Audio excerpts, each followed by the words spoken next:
C'est l'émission Rencontre animée par Marie-Laïla. Bonjour Bonjour Marie-Laïla. Laurence, bonjour à Que tous. faites-vous? Aujourd'hui, j'ai le plaisir d'accueillir Emmanuel Brochier. Bonjour. Bonjour Marie-Léla. Merci d'être avec nous aujourd'hui. Alors, vous êtes le doyen et directeur de l'IPC, les facultés libres de philosophie et de psychologie, une faculté privée d'enseignement supérieur située à Paris, dans le 14e arrondissement de Paris, qui, depuis plus de 50 ans maintenant, forme des étudiants grâce à la philosophie. Et c'est votre première rentrée en tant que doyen et directeur, Emmanuel Brochier. Oui, tout à fait. C'est une grande joie donc d'avoir pu accompagner cette première rentrée très réussie et très enthousiasmante. Tout s'est bien passé. Tout s'est très très bien passé. Expliquez-nous pour commencer, Emmanuel Brochier, quelle est la vocation de l'IPC? Oui, l'IPC est un petit établissement puisque nous n'avons que 350 étudiants. En fait, c'est beaucoup. Par rapport à la vocation de l'IPC, parce que l'IPC est un établissement d'enseignement supérieur qui prépare des étudiants à des licences, diverses licences, on pourra peut-être en reparler, détailler, mais qui aussi a un projet comment dire, d'accompagner les jeunes après le bac pour comment dire, acquérir le sens des responsabilités ensuite dans le monde professionnel après les études.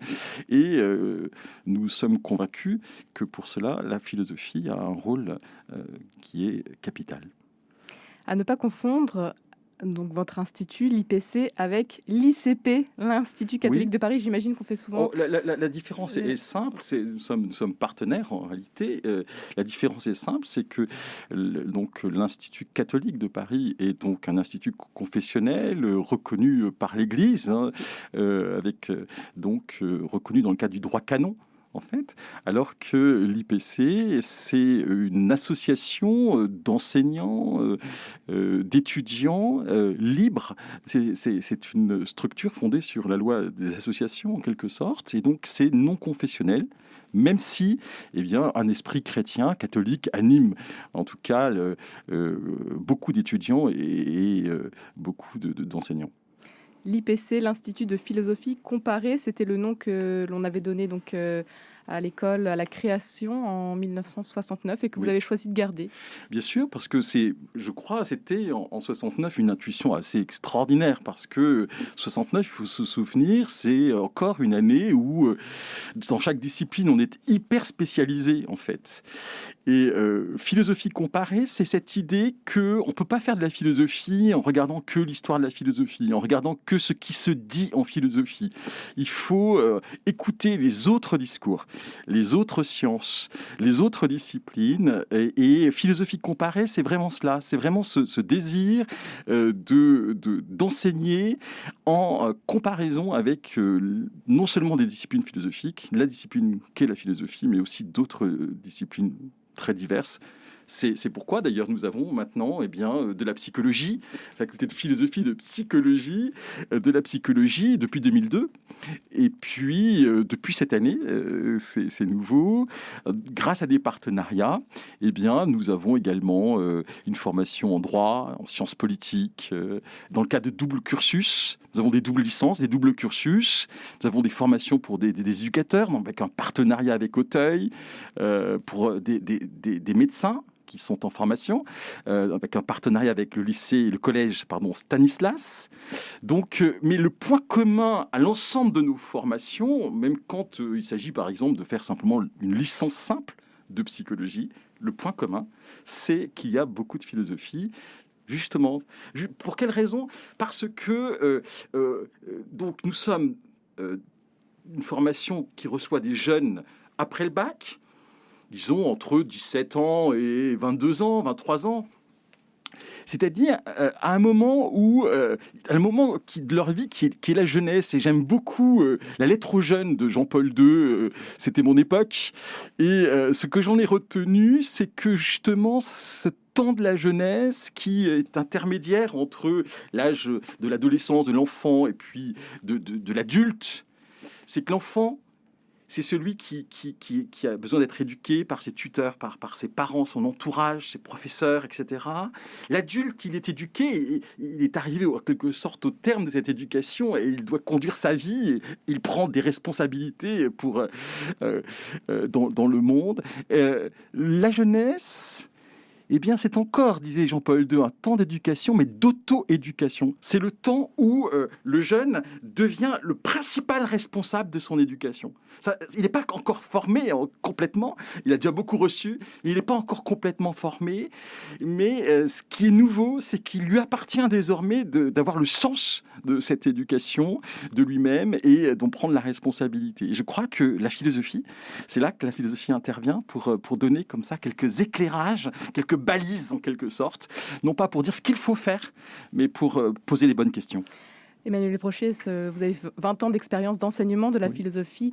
Peut-être aujourd'hui, au regard de la crise sanitaire et des jeunes, est-ce que vous avez vu les choses évoluer ? Alors, par rapport à la crise sanitaire... Peut-être qu'il y a plus de questions, plus d'intérêt pour la philosophie, encore plus. Alors, je ne sais pas si c'est lié à la crise sanitaire. Ce qui est sûr, j'aurais plutôt dit autre chose. Le pape François parle dans la Laudato Si du paradigme technocratique. C'est une expression très, très, très intéressante qui consiste à dire qu'aujourd'hui, quand on a un problème, on apporte une solution technique. Et ça, spontanément, ça interroge les jeunes. Et ils sentent bien qu'il y a quelque chose comme un changement d'époque. Et pour beaucoup, c'est ce qui les attire vers la philosophie, de se dire mais peut-être que tous les problèmes, on ne peut pas y répondre d'une manière technique. Il faut justement orienter la technique, évaluer la technique, et ça, ce n'est pas la technique qui permet d'évaluer la technique. Est-ce que vous aussi, quand vous étiez plus jeune, c'est ce qui vous avait interpellé, ce qui a suscité votre intérêt pour la philosophie ? Non, ce qui m'avait interpellé, c'était plusieurs choses. C'était le fait que, notamment, il y avait dans le discours religieux bien des choses qu'on peut, que la raison peut examiner, qu'on peut comprendre aussi sans poser des actes de foi. On parle beaucoup d'amour. Effectivement, on peut voir sans la foi que l'amitié est une chose importante, se construit et que c'est pas quelque chose simplement pour des croyants. Ça, c'était un point qui pour moi était extrêmement important. Et puis j'ai été enseignant dans des matières qui concernent la connaissance, l'homme, la nature. C'est vraiment, pour moi, c'est ce qui m'interroge, c'est ce que la nature a à nous dire. Rationnellement, non pas émotionnellement simplement, parce que c'est vrai que lorsqu'on va en forêt, en montagne, c'est beau, mais finalement, qu'est-ce que la nature a à dire à l'intelligence ? Quels sont nos moyens de la connaître, de la percevoir ? C'est ce qu'on appelle l'épistémologie. C'est ça qui m'a animé. Est-ce que la nature nous parle de Dieu aussi ? Il y a cette question. Ou est-ce qu'elle est silencieuse ? Des sujets sur lesquels vous travaillez toujours, hein, oui. Emmanuel Desprochiers. Oui. Vous parliez donc des nouveautés en cette nouvelle rentrée à l'IPC. Il y a également des cours tout public que vous proposez donc le soir ou le temps de session. Cette année, un programme chargé puisqu'il y a 10 cours tout public extrêmement variés pour tous les cours. Nous avons, je pense, par exemple, un cours sur l'entreprise, sur la subsidiarité. Je vais lancer en quelque sorte ce cycle des cours tout public cette année en proposant dès la semaine prochaine un cours sur le transhumanisme. Voilà une question qui est intéressante. Voilà la mise en œuvre de ce paradigme technocratique que j'évoquais avec le pape François, qui nous interroge beaucoup. Et j'ai déjà donné plusieurs cours cette année sur le transhumanisme. Cette année, je voudrais en envisager les enjeux politiques.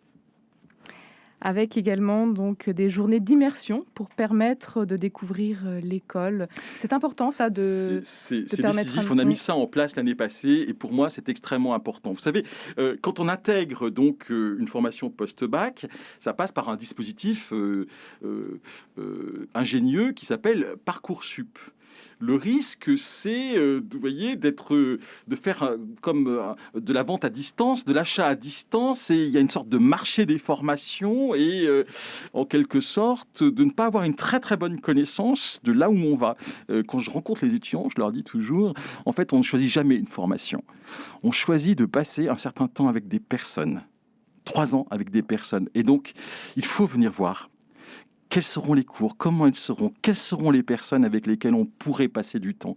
Je crois qu'il y a bien sûr une formation, mais cette formation, ce savoir, ces connaissances échangées, eh bien, en fait, elles sont vivantes, elles sont, comment dire, ce sont des personnes qui les habitent en quelque sorte.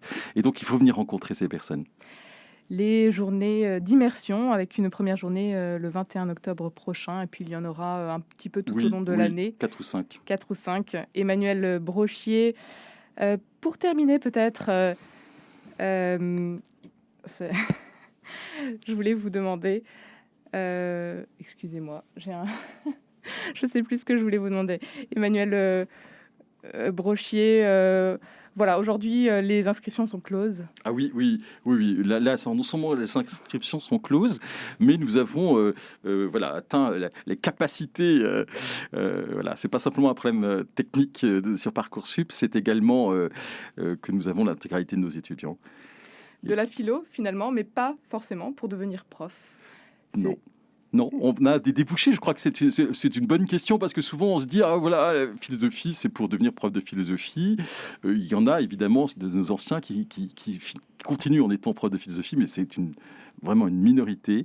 Nous avons des étudiants qui par exemple, ensuite font des écoles de commerce, le M Lyon. Nous avons un partenariat, par exemple, avec l'ESC Rennes, où cette école de commerce, qui est une bonne école de commerce, vient préparer nos étudiants au concours des grandes écoles. Et puis, nous leur donnons un certificat de philosophie. Voilà, nous avons un très, très beau partenariat. D'autres continuent dans la communication, dans le journalisme. Bref, en fait, quand on regarde, on est étonné. Il y a énormément de variétés. L'objectif étant qu'on trouve vraiment ce qui convient le mieux à chacun. Un grand merci, Emmanuel Brochier, d'avoir été avec nous aujourd'hui. Je rappelle que vous êtes le doyen et le directeur de l'IPC, les facultés libres de philosophie et de psychologie. Merci Marie-Laïla. C'était Rencontre de Marie-Laïla Coussa. Et demain, qu'est-ce que vous nous annoncez, Marie-Laïla? Demain, on parlera des legs avec Hubert Gossot du diocèse de Paris. Super sujet.